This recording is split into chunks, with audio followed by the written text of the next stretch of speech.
Hold on tight, Moxie Tribe. This video contains some spicy language. If you have sensitive ears, feel free to sit this one out. But if you're okay with the occasional F-bomb, keep watching and enjoy my Monday morning team message. I've decided I want to change the name of our Monday meetings. Well, first of all, it's not a Monday morning for a lot of you. So Monday morning Moxie motivational meeting is not really appropriate. I think I want to change it to Fuck Shit Up Mondays. What do you guys think? It's really much closer to what I feel every Monday and like my goal for these spiels that I give. So I think that we should officially change it to Fuck Shit Up Monday meetings or Fuck Shit Up Monday messages. You can decide. Anyways, so those of you that have been with us a while know that I am pretty much obsessed with sports psychology, which is highly ironic because I'm not obsessed with sports at all. But I find the correlations between sports psychology and high performance coaching, which is what we do here, really fascinating. I just think there's so many correlations, everything from discipline, grit, failure, you name it. There's so many correlations.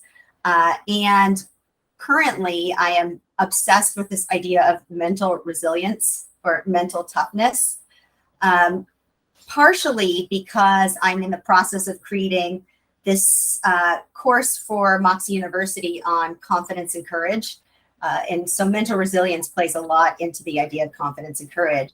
And specifically, I'm obsessed these days with everything to do with failure and fear of failure, because that is the complete opposite of confidence and courage. So I've been a student of failure recently. Poor Michelle has been my unwilling sounding board for all things failure and confidence these days, as I wake up with 2 a.m. epiphanies of what I want to say in this class. Like, oh, what about this? So I'm sorry, Michelle. It will be over soon, hopefully. The most recent 2 a.m. epiphany I had when thinking about confidence was the idea that confidence is believing the positive voices in your head. And I know I've talked a lot about our negativity bias and the inner talk that we have, and how much of it is negative due to our negativity bias. And I think I've also probably unpacked a handful of techniques to help us believe the positive voices in our head. But I've come up with a couple more now that I'm just ruminating on these ideas of inner self-talk and negative talk versus positive talk and how you believe the positive. A couple more techniques that I think are pretty helpful, thanks to some sports psychologists I've been listening to and kind of my riffing on their ideas. The first idea I had that I think is helpful in this quest to believe the positive voices, at least for me, is to stop labeling them as positive or negative, and instead to think of helpful and not helpful. Because if you're like me and you've got a pretty strong bullshit meter, the idea of positive messages might sound somewhat Stuart Smalley to you, like, you're beautiful and you're smart and you can do this and believe to achieve, and all those cheesy messages that we see on wooden signs at Marshall's that teenage girls put in their bedrooms, and that it's kind of hard to wrap your mind around those, and especially to believe them. I think it's much easier to wrap your mind around the idea of helpful or not helpful. And I've talked a lot about our brains craving safety and security in this constant pursuit to keep us alive and to help us survive. Having 2 teenagers now in the house, I've been thinking a lot about our brains these days as teenagers, and in this constant quest to expend as little energy as possible. And teenagers could give a shit about becoming the best version of yourself and transformation and all that. They just like want to sit on the couch and eat Cheetos and watch Netflix. And our brains are kind of the same in that, it requires a lot of energy for our brains to function. And so our brain is always trying to find ways to expend the least amount of energy possible. And our brains are pretty much on team, sit on the couch and eat Cheetos and watch Netflix. So our brains are going to send us messages that are not going to be helpful in our pursuit of any kind of goals that require us to push up against our comfort zone and expend energy. So, when I think about it for myself, I am an aspiring mental badass. I don't think I'm always a mental badass. I'm an aspiring mental badass. But even in my pursuits of mental resilience and mental toughness, whether it's running or dancing or even just hunkering down at the computer and doing really fucking boring, tedious work that I know I need to do in the pursuit of any kind of goals for Moxie, my brain is constantly giving me unhelpful messages as far as, you might as well stop. You've done enough. You can do it tomorrow.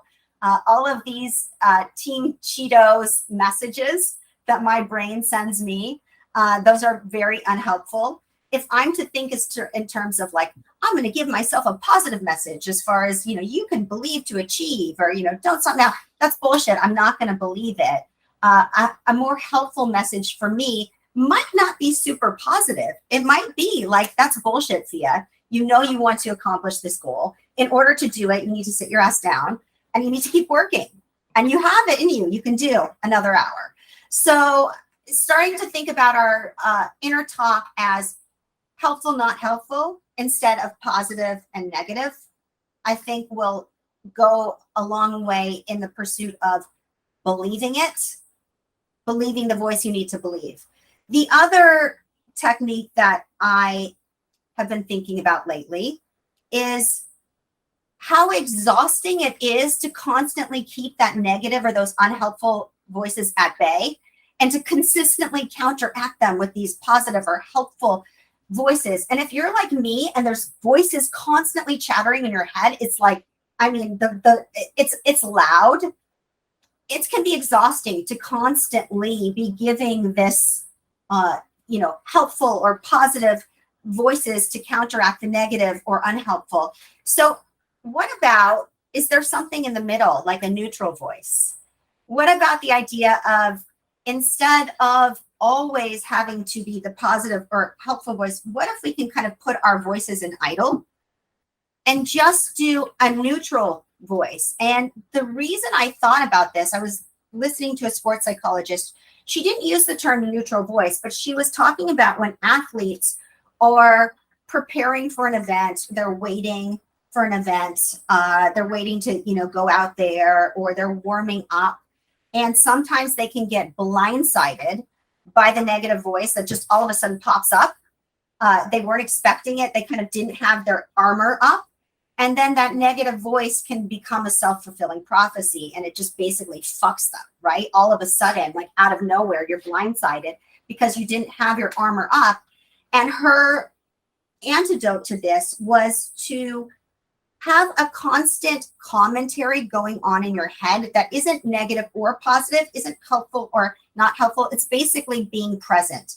So it could look something like, I'm giving a talk right now this Monday morning, and I notice 12 squares in my computer screen. I notice that Susan is wearing glasses, and so is Michelle, but Erica is not. So just literally commenting on what you're seeing with no judgment, negative or positive. And that is enough to distract your brain from all of a sudden swiping in with Team Cheeto voice.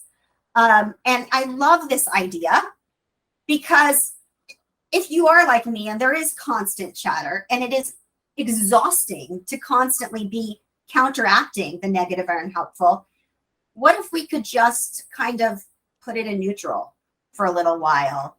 And knowing that there's going to be times when we're going to have to expend a lot of energy to bring the positive, helpful voices. When when you are in some kind of high stakes situation and you know your nerves are running high and you know that you're going to have to do that. But what about those other times where if you could just have a neutral voice and stay mindful and stay present by just observing and commenting in your brain, even aloud if you need to, on what you're seeing, because we know that worry and anxiety lives in the past or the future.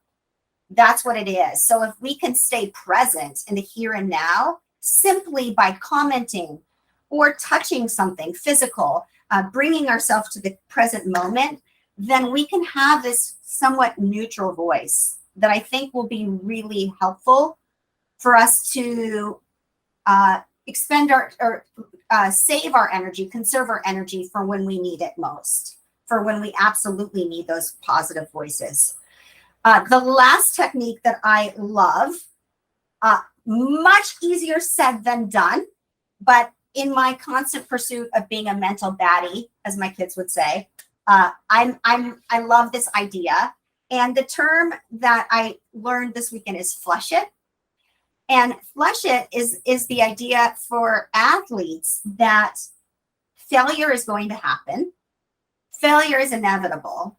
And when you do fail, you flush it as soon as possible. And to flush it means accept it, acknowledge it, learn from it, and throw it away.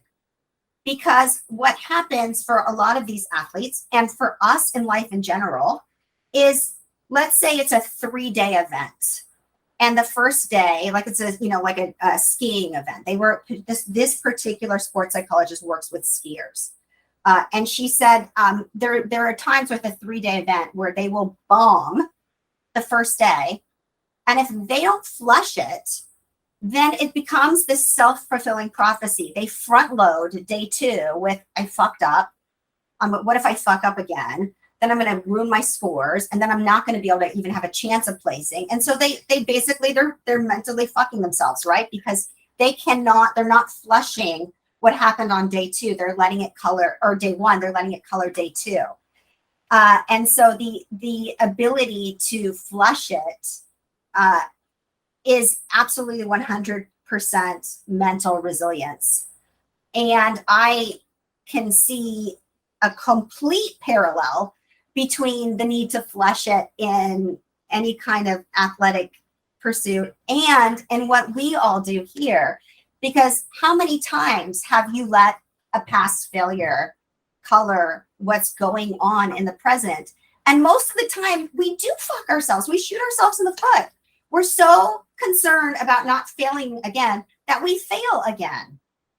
So if we can somehow, in the pursuit of helpful voices versus not helpful voices, flush that unhelpful voice of what if I fail again, and focus on the task at hand and really stay present by putting your neutral voice in place when you need it, when you need to just be, in energy saving mode, and then going full force on your helpful voice when you are actually in that high stakes situation, whatever that is for you. If we can actually do that, to me, then we are 100% mental badass. If we can corner this, if we can figure out how to do this, and I am by no means perfect at this, I am definitely working on this myself. But if we can figure out how to do this, I think we are all mental baddies. And I think that we could go into the Olympic sport of high performance, whatever it means to us, high performance events. So that's what I have this week. Usually when I do my Fuck It Up Mondays messages, I'm coming from a place of, I definitely run high on anxiety. I feel like as a human being, I suffer a lot. I'm a highly suffering human being. And I think a lot of us here I've created a tribe, a like-kind tribe of people whose minds are very loud. We suffer as humans a lot. And so I'm constantly trying to find ways to help us not be prisoners in this skull-sized prison of our minds, which I spend a lot of time. I feel like sometimes I'm a POW in a skull-sized prison of my mind, and always looking for techniques to help us escape. So that's what I have this week as I start to think about, what is confidence, and how is confidence meeting and accepting fear of failure head on. So those are the 3 latest and greatest techniques I have to contribute to our arsenal. I hope they help you. I hope one of them at least helps you. And that's what I got. That's what I got. Fellow human sufferers of the world.